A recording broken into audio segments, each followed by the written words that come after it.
Muy buenas. La identificación y atención de la persona con alto potencial, según la ley 8899, va a ser abordado en este espacio. Una cordial bienvenida de parte de la Dirección Regional de Educación de San Carlos. Los miembros que conformamos el equipo regional de alta dotación somos mi persona, Lucía Rojas, Marianela Araya, Patricia Montenegro, Erika Méndez, Ronald Solís y el compañero Olivier Hernández. El modelo de atención al estudiantado con alto potencial se debe desarrollar bajo el enfoque de atención a la diversidad, acorde con las características particulares de cada estudiante.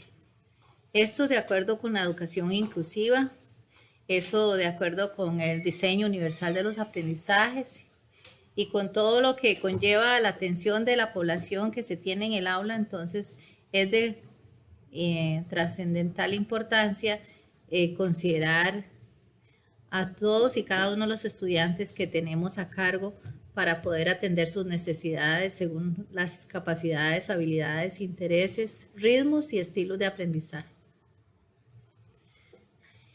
La ley 8899 habla de alta dotación. No obstante, el término alto potencial es un término sumamente importante considerar porque es un concepto que cobija tanto a la alta dotación como a los talentos. El alto potencial se puede concebir como aquella población que posee aptitudes, habilidades y desempeños destacables superiores a su grupo etario, ya sea que presentan alta dotación y o talentos.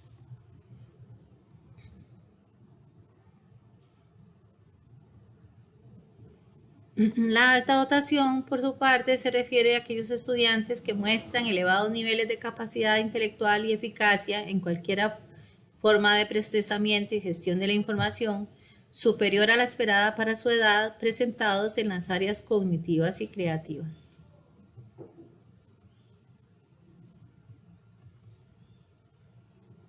Por su parte, el talento se refiere al funcionamiento por encima de la media en algunas habilidades específicas, aptitudes, logros, áreas en un campo determinado socialmente valioso que pueda presentar él o la estudiante. Y puede mostrarse como talento artístico, académico, matemático, verbal, musical, motriz y social, o desde su capacidad creativa. La creatividad es un aspecto sumamente importante de detallar y de plantear como uno de los aspectos que, según Joseph Renzulli, se debe potencializar en la población con alta dotación. Cuando decimos que un estudiante presenta creatividad, cuando identifica soluciones múltiples y variadas ante un problema, cuando muestra imaginación rica en detalles, cuando destaca por sus habilidades para resolver problemas de formas diferentes a las esperadas, cuando es capaz de integrar conocimiento de distintas asignaturas y utilizarlos de forma espontánea en la resolución de una tarea o actividad, y también cuando busca maneras nuevas de enfocar y de realizar las cosas. La creatividad es sumamente importante porque el estudiante, cuando nace, viene con una capacidad innata de crear, pero el sistema educativo o los padres en algunos casos tienden a desdibujar y a desvanecer esa creatividad. Sin embargo, para que potencien las altas capacidades, el alto potencial en una persona, es necesario fortalecer esta área como un componente sumamente importante en el desarrollo integral de la persona con alto potencial. El compromiso con la tarea es otro aspecto a potenciar. El compromiso con la tarea puede ser innato. Hay estudiantes que nacen con esa sed de aprender, con ese deseo de acrecentar sus conocimientos y de manera autodidacta potenciar esas habilidades y esos conocimientos buscando fuentes de información de manera autónoma. Sin embargo, el compromiso con la tarea también es un aspecto que se puede robustecer, que se puede fortalecer, que se puede incrementar gracias a la dedicación, a la constancia, al esfuerzo y a la persistencia que se puede ir transmitiendo, fortaleciendo día con día desde el hogar y desde el centro educativo. Es importante decir que el compromiso con la tarea está ligado con la dedicación, con el esfuerzo, incluso con el sacrificio de un estudiante cuando, por ejemplo, madruga 3 veces a la semana para ir a una piscina a aprender natación. El sacrificio de un estudiante que cuando en lugar de ir a pasear o dedicar actividades de ocio, se dedica diariamente o algunas veces a la semana a fortalecer el aprendizaje de la danza, de tocar un instrumento musical, de desarrollar obras artísticas, de adquirir mayores conocimientos en una área específica, leer, profundizar, ampliar, enriquecer su conocimiento. Entonces el compromiso con la tarea, si bien es propio en algunos niños desde su nacimiento, en otros se potencia y es muy importante considerarlo como una condición necesaria. También podemos decir que las asincronías son rasgos que se presentan en la población con alto potencial.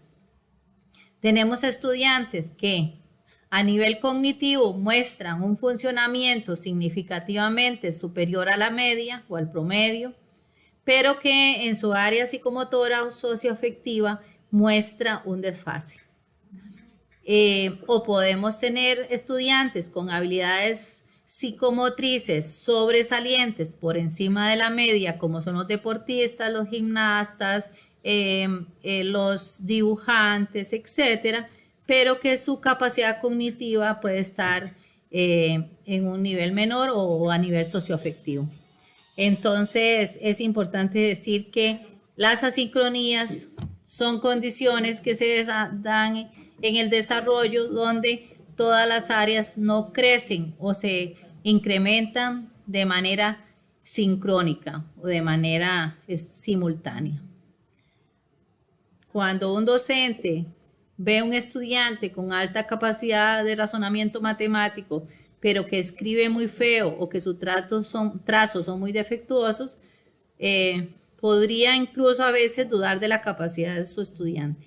Sin embargo, entendiendo que existen asincronías, no necesariamente el docente tiene que esperar lo mismo a la hora de escribir o a la hora de expresarse con sus destrezas psicomotoras que con lo cognitivo o lo socioafectivo, porque tendríamos a veces niños que se comportan, como diría un adulto, de manera inmadura, porque reaccionan de manera impulsiva, con baja tolerancia a la frustración o con llanto ante una situación que se presenta, pero que de manera contraria a nivel cognitivo es capaz de presentar argumentos de alto nivel de profundidad con un adulto y de repente le vemos la faceta de un niño con alguna carencia a nivel socioafectivo.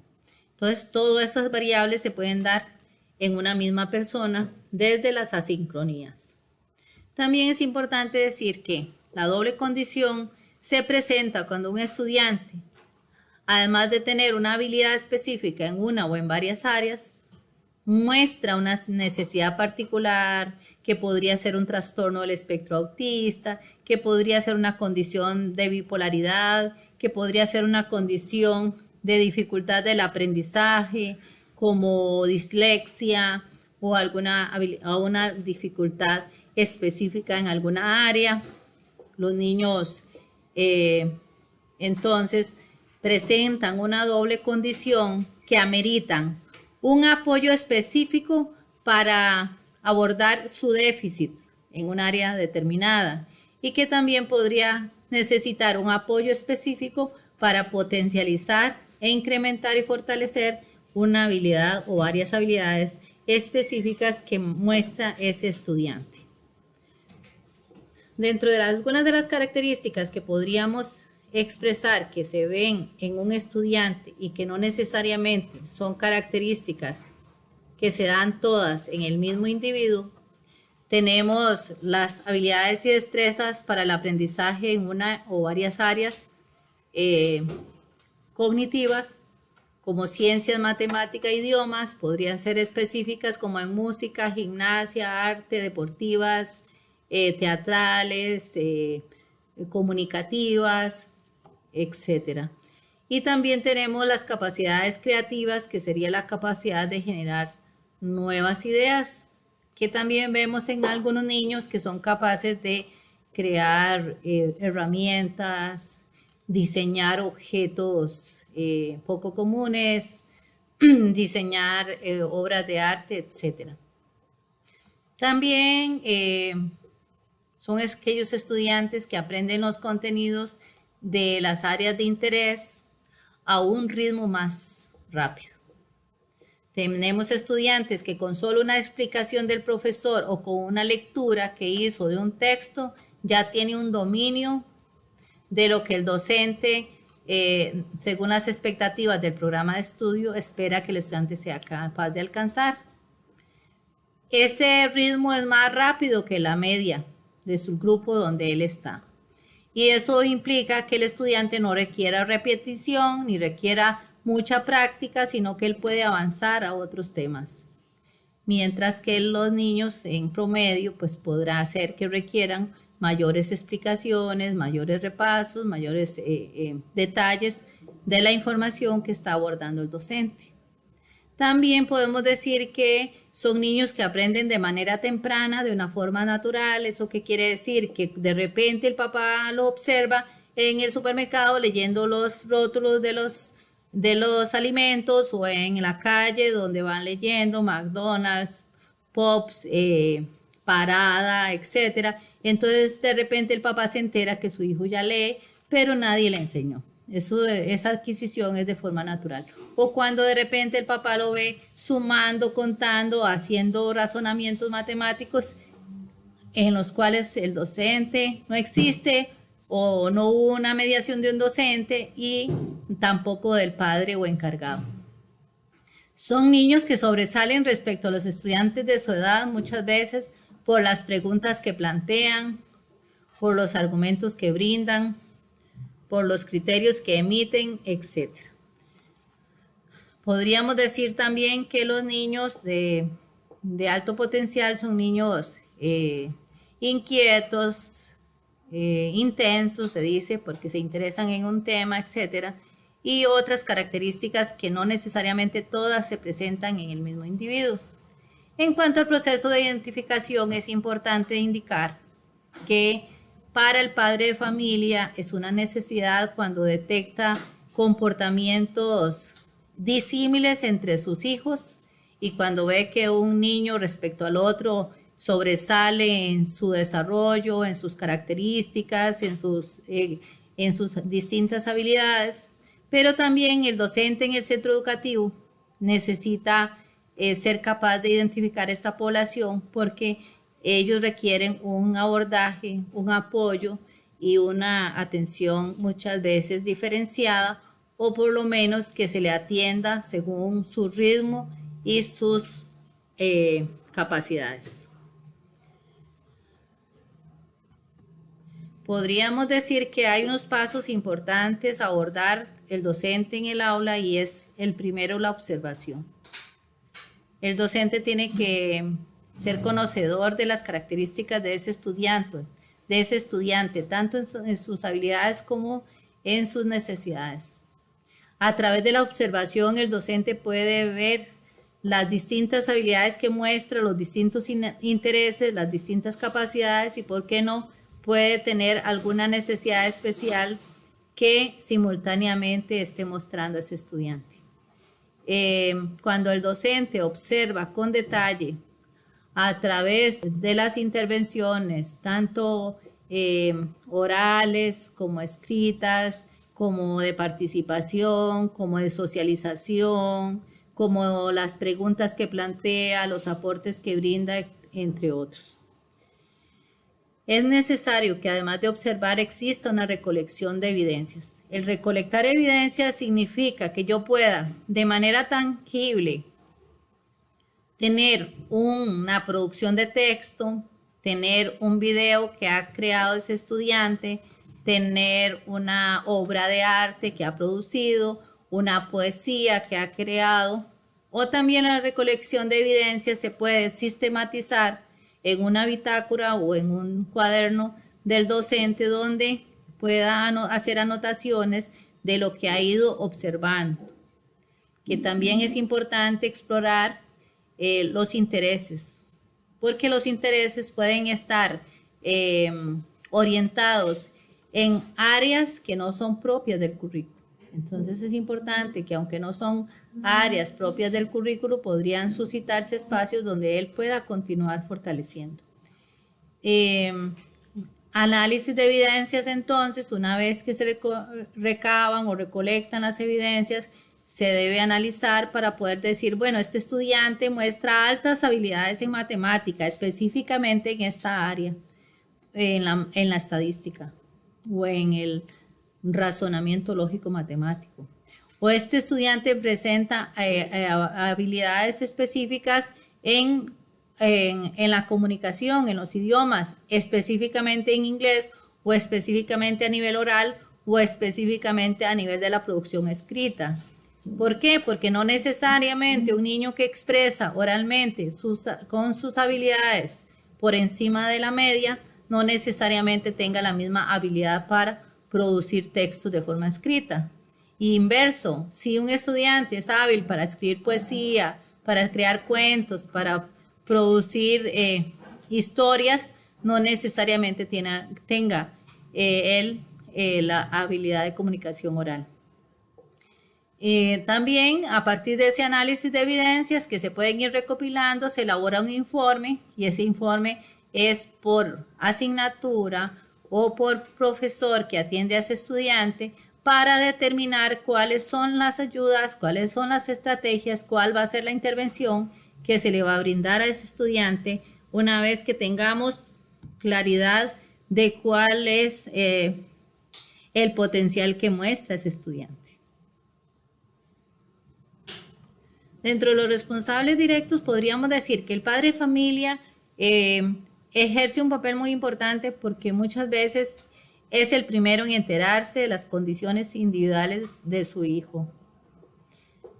Es una fuente de información que cuando se entrevista al inicio del curso lectivo pues podría aportar información muy importante.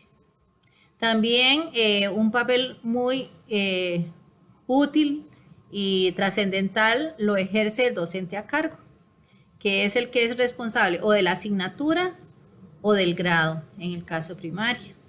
Ese docente es responsable de ir detectando cuáles son las fortalezas, cuáles son las áreas donde presenta mayor potencial. El comité de apoyo y el comité de evaluación como figuras de apoyo en el centro educativo son los garantes de que se le atiendan las necesidades y que se le evalúa según corresponda con las características que el estudiante muestra. Que exista flexibilidad tanto en la evaluación y en el abordaje, en la atención a la diversidad. Para asegurar una adecuada atención de la población con alto potencial, tanto de alta dotación como niños talentosos, el seguimiento por parte del director es crucial y a su vez el director se apoya en los entes como comités de apoyo y comités de evaluación para asegurar una adecuada intervención. En cuanto al acompañamiento, el equipo regional de alta dotación ejerce un papel muy importante en el proceso tanto de identificación como de intervención que brinda apoyo, acompañamiento y seguimiento a los centros educativos que han dado indicios de tener un estudiante que presenta ciertos rasgos distintos y que requiere un estudio o un análisis para determinar su condición.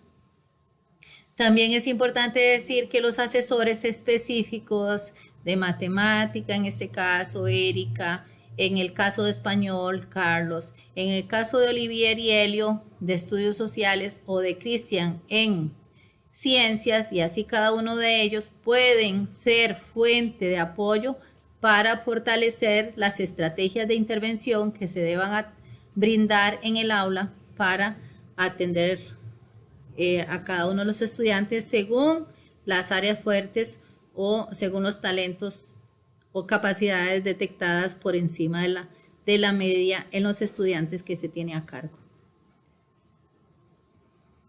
Entonces, dentro de los instrumentos de información que se utilizan está una entrevista a estudiantes, una entrevista a padres, una entrevista a docentes, aplicación de otros instrumentos que están a nivel libre en la web, como los cuestionarios de Javier Turón y otros que están disponibles desde la instancia nacional. Toda esa fuente de información, con ella se elabora el informe final. Otros aspectos importantes a señalar es las características o el perfil que debe mostrar el personal docente que tiene a cargo esta población. Por las características que presenta la persona con alto potencial, requiere un docente motivador, dinámico, que plantee estrategias diversas de acuerdo a las características y ritmos de aprendizaje, que sea respetuoso, que sea una persona que le gusta aprender para que esté en esa posibilidad de darle soporte al nivel que el estudiante amerita, que sea creativo para poder diseñar formas distintas de abordar el aprendizaje y que sea flexible para que entienda que no todas las personas actúan de la misma manera, funcionan de la misma manera, aprenden de la misma manera, sino que existe gran diversidad de formas de aprender y en esta población no es la excepción, sino como parte de la diversidad.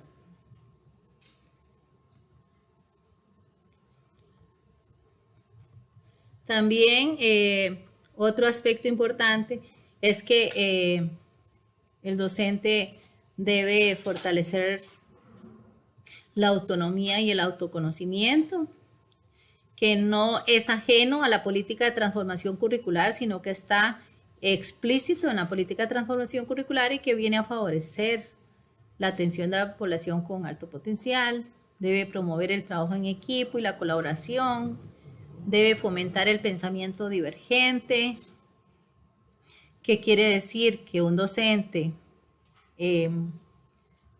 debe entender que no existe solo un camino para el aprendizaje, sino que por múltiples caminos se llega al mismo lugar, al mismo conocimiento, a la misma habilidad y a una solución al mismo problema o distintas soluciones a un mismo problema. Debe proponer actividades variadas que se adapten a la diversidad. Debe planificar actividades en donde los estudiantes puedan elegir según sus intereses y capacidades. ¿Qué quiere decir? Que algunos temas que son de interés de la población con alto potencial y especialmente de alta dotación en algunos campos o talentosos, puede ser que sus áreas de interés no estén vinculadas con el currículo regular.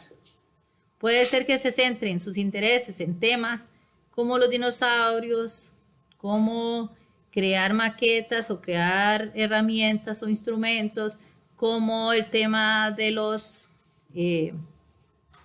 la célula, de los planetas, etcétera, y que no necesariamente están en el planeamiento, que no necesariamente están en el programa de estudios, que no necesariamente están en el nivel que ellos cursan, pero el que existan rincones o talleres donde se puedan desarrollar ciertos procesos individuales cuando los estudiantes ya hayan avanzado en su labor o en su tarea, sería muy útil. También es importante decir que los estudiantes, aun cuando presentan funcionamientos por encima de la media en algunas áreas, las necesidades sociales y afectivas son las mismas de cualquier niño. necesitan una relación empática, necesitan sensibilidad, necesitan amor, comprensión, normas, reglas, necesitan todas las dinámicas que se requieren en cualquier persona, independientemente si es talentosa o no. Y además deben ser concebidas sus ideas como útiles, importantes, respetadas, evitar el choteo, evitar la humillación o la ofensa o la ridiculización, porque muchas veces esos estudiantes plantean preguntas o interrogantes que realmente son fuera de lugar para lo que tradicionalmente el docente está acostumbrado. También podría propiciarse el desarrollo de inventos o proyectos para la solución de problemas cotidianos, espacios de construcción, espacios de creación, espacios de invención, etc. Bueno, ¿y qué es lo diferente que debería pensar el docente como parte de la intervención pedagógica? Uno de los aspectos que se habla dentro de la Ley 8899 es el enriquecimiento curricular.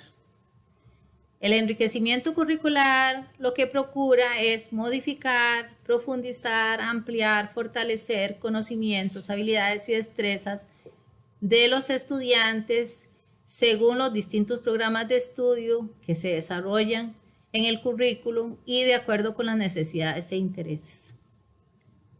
Además, el enriquecimiento curricular lo que busca es que se posibilite el desarrollo de las capacidades de la persona para que haya un desarrollo integral. Que sean personas felices, que sean personas realizadas, que sean personas que se sientan productivas y que se sientan retadas para poder avanzar en su proceso de aprendizaje. Algunos estudiantes aducen que se aburren en las clases porque siempre hacen lo mismo, de la misma manera y porque lo que hacen ya lo saben. Entonces, ¿qué es el modelo de enriquecimiento curricular? Que se pueda ampliar, profundizar aquellos conocimientos para que ese estudiante pueda crecer y que vaya realmente a alcanzar su propósito en el centro educativo, que es aprender. Si ya sabe lo que el docente está desarrollando, pues entonces debería tener otros retos y otros aprendizajes acorde a sus capacidades. Algo que no se puede obviar es la flexibilización de la oferta educativa. En algunos casos, un estudiante que es hábil en el deporte o que es hábil en otra asignatura, ciencias, química o matemática, y que por sus características y sus capacidades tienen que asistir a un campeonato de fútbol, a un concurso de oratoria, a una olimpiada de matemática, de física o química, y que su asistencia al centro educativo se ve suspendida de manera temporal o por un día o por varios días y que hayan responsabilidades en el centro educativo que no fueron atendidas producto de su representación o de su participación de acuerdo a sus fortalezas, pues el centro educativo debería ser flexible y hacer ajustes de horario o de las demandas a nivel curricular en cuanto a los componentes evaluativos, por ejemplo, reprogramación de una prueba, reprogramación de un trabajo, proveerle la información que el estudiante no tuvo cuando estuvo ausente, etcétera, pues eso es fundamental considerarlo para que el estudiante no se vaya a ver afectado en su desarrollo y en su éxito escolar. Otras alternativas que pueden existir en el centro educativo para fortalecer los talentos y el alto potencial en general podría ser talleres de música, de arte, de pintura, oratoria, inglés, matemáticas, robótica, ajedrez, gimnasia, danza, entre otros, y estos talleres podrían ser multinivel o por nivel. Por ejemplo, si tenemos un estudiante que es hábil en matemáticas, en primero, otro en segundo, otro en tercero, otro en cuarto y otro en quinto y otro en sexto, podría ser que se haga un agrupamiento de 10 a 15 estudiantes que puedan recibir un taller extra horario para profundizar en la asignatura o en el área en los que ellos muestran fortaleza. Y así sucesivamente en cada una de las áreas del desarrollo en donde el estudiante se destaca. Otras experiencias extracurriculares que se podrían posibilitar serían encuentros, que asistan a escuelas deportivas, que asistan a escuelas de arte, que puedan participar en encuentros, festivales, olimpiadas, que puedan representar al centro educativo en concursos, que puedan asistir a cursos especializados en universidades como la UTN, el Tecnológico, el INA y otras instituciones privadas de la educación superior para que ellos puedan avanzar en su proceso de aprendizaje y de acuerdo a sus intereses, ritmos y capacidades. Bueno, básicamente podríamos decir que esto es un resumen, es una síntesis, es un recorrido de lo que la Ley 8899 ha promovido. Sabemos que hay muchos centros educativos que han caminado en la región en este tema. Tenemos 11 estudiantes oficialmente inscritos en el Registro Nacional y tenemos otros estudiantes que han sido referidos como posibles estudiantes con alta dotación o alto potencial en la Dirección Regional de Educación, pero que ameritan un estudio formal. Para ello, el Ministerio de Educación Pública ha puesto a la disposición de los docentes algunos documentos oficiales que ahí están los links y también tenemos cuestionarios libres que están en las páginas en la web a nivel de internet y que pueden ser accesados. Ese primer cuestionario que está ahí, que es de Javier Turón, es un cuestionario que se puede aplicar a estudiantes, a padres de familia y que el docente mismo se lo puede autosuministrar para triangular, para contrastar la información que surge o los informes que genera al aplicarse el cuestionario y poder determinar cuáles son las áreas fuertes que el estudiante muestra y a partir de ahí hacer una propuesta de intervención. Muchas gracias. Estamos dispuestos a brindar cualquier orientación como equipo regional de alta dotación a los centros educativos, cuerpos docentes, padres de familia, directores. Podemos concertar reuniones mediante Teams, Zoom o evacuar consultas por medio del correo electrónico. Nos pueden escribir al Departamento de Asesoría Pedagógica y nos ponemos a la disposición de ustedes. Muchas gracias y esperamos su atención y su seguimiento a esta población.